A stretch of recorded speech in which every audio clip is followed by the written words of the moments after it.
Ben, c'est un projet déjà qui date, je crois que c'était en 2014 quand l'idée a émergé. J'avais, j'étais à ce moment-là à l'ONF. J'ai parlé avec Julie pour savoir bon si mon idée pouvait être viable. Et puis là, ça, de fil en aiguille, oui, le projet s'est fait. Mais la prémisse, c'était vraiment un corps grandeur nature, fait d'une matière que je puisse l'animer. Et puis ce corps-là, bon, je voulais qu'il soit vraiment hyper réaliste, donc on a dû mouler un vrai corps.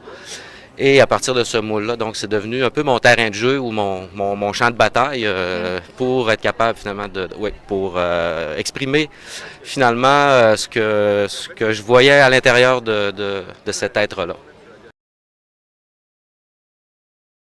Le moule a été fait par un de mes collègues de travail qui s'appelle Danny Boivin. Danny, donc, c'est lui vraiment qui a fait, en fait, ce qu'on voit dans le film, c'est lui qui, donc, était attitré au décor.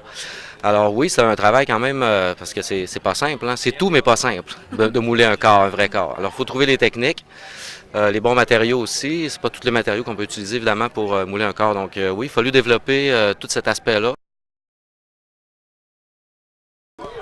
Bon, alors peut-être dire que productrice exécutive au sens où on l'entend au Canada est différent de celui que vous avez en France. Donc moi, je dirige le studio d'animation, mais je suis aussi productrice. Bon, je connais Patrick depuis de nombreuses années. On a collaboré ensemble à la mise en marché de ses premiers films et c'est le deuxième film que je produis de Patrick, donc je le connais bien.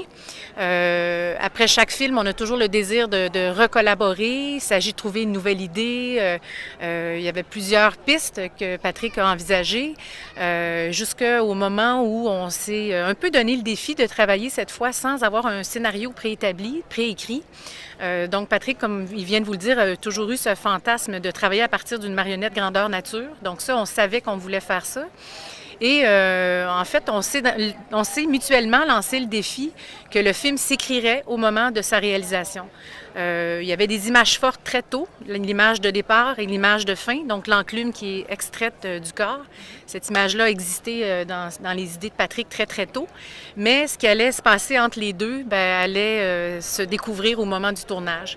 Et donc, à l'ONF, qui est une organisation culturelle financée par qui est publique, on doit défendre nos projets à l'interne pour les faire accepter. Donc, on a pu déposer cette idée-là d'avoir un film avec un cadre, un contexte, mais sans scénario.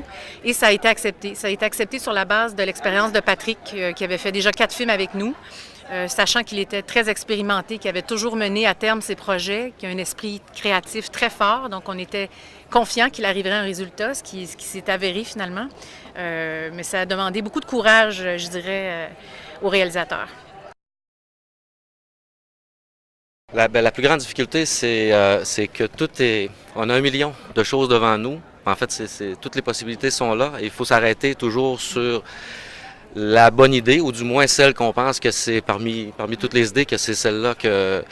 Alors, heureusement, oui, j'ai eu beaucoup d'inspiration autour de moi, les gens autour de moi, en discutant aussi avec mes proches, avec les gens à l'ONF, la communauté aussi qui existe là-bas. Mais la grande difficulté, c'est ça, c'est quand on n'a pas de cadre. Il faut se créer un cadre, puis là, il faut s'arrêter et dire, bon, OK, je vais vers cette idée-là. Il faut que l'idée, ça prenne feu à l'intérieur, puis qu'on se dise, bon, c'est vraiment ça que je fais, puis je pense que c'est ça. Je pense que c'est ça. C'était ça le grand défi. Oui, le revers... Oh, pardon, vas-y. Oui, non, mais J'allais dire que le revers d'une très grande liberté, c'est le vertige que ça procure. Donc, c'est à la fois emballant, mais à la fois très insécurisant, de manière différente pour la productrice que pour le réalisateur. C'est pour ça que je parle de courage, parce qu'il fallait persévérer puis croire aux idées qui pouvaient surgir au moment où elle se pointait. Donc, je dirais que oui, je pense que c'est vraiment ça qui a été le plus gros défi, de garder la motivation aussi, puis sans avoir nécessairement l'horizon clair devant soi, mais de croire au processus en lui-même. Puis je pense que ça aussi, c'est quelque chose qui caractérise le film, c'est que le processus est aussi important pour nous que le film lui-même, que le résultat final. Je dirais que ce n'est pas autobiographique. C'est certain qu'il y a des éléments qui vraiment sont inspirés de ma vie, de mon entourage. Mais règle générale, je pense que tout ce qui est dans le film me touche, mais je pense que c'est très général, ça va toucher. En fait, c'est toujours tout ce qui est abordé dans le film, c'est très universel. Et prenons comme exemple justement la fameuse enclume que j'extrais du corps à la fin. En réalité, on en porte tous une. Alors on porte tous notre poids et on a tous cette partie-là de nous qui est impénétrable, qui est très difficile, qui est lourde, puis on l'a tous. Alors si moi je le sais et je le sens, mais je sais aussi que c'est très universel. Donc en ce sens-là, c'est un film, oui, qui est très près de moi, mais à la fois qui n'est pas autobiographique, je dirais. Mais vraiment, oui, c'est vraiment été fait dans un esprit très universel. Ouais. Mais très intime par ailleurs, Ouais. puisque ton investissement a été total. Bon, tu as utilisé ta salive et ton sang qui a été filmé en laboratoire et ça se retrouve dans le film.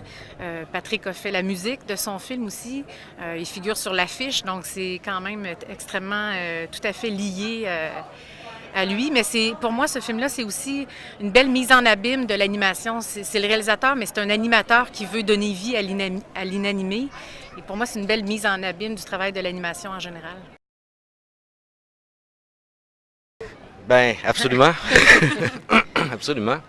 Oui, oui, je suis très fier d'être ici. C'est sûr que on aurait aimé beaucoup plus de Canadiens. Je suis le seul. Donc, mais écoutez, je le prends, puis je le prends comme un grand privilège. Et puis, oui, puis Cannes, c'est magnifique. Moi, c'est la première fois ici. Je trouve ça magnifique. Je trouve que les gens sont sympathiques. Puis bon, alors, très, très heureux, très fier. Oui. Oui, pour moi, c'est la même chose. Oui, c'est un privilège, c'est comme ça qu'on le prend, puis on veut vivre chaque moment avec l'intensité que ça suppose. Il y a plusieurs films d'animation sélectionnés cette année à la quinzaine de réalisateurs, donc pour nous, c'est une belle occasion de rencontrer des collègues de cette grande communauté mondiale de l'animation. Donc, on est ici pour rencontrer des gens, pour voir des films, puis baigner à fond dans le cinéma, qui est notre passion finalement. Beaucoup de sélections dans beaucoup de festivals. Voilà, c'est ce que je dirais. Ben oui, je lui laisse le mot de la fin parce que je partage le même souhait. Les courts-métrages ont pas une énorme diffusion, alors on souhaite que les festivals soient intéressés par le film. Voilà. Il faut que le film soit vu.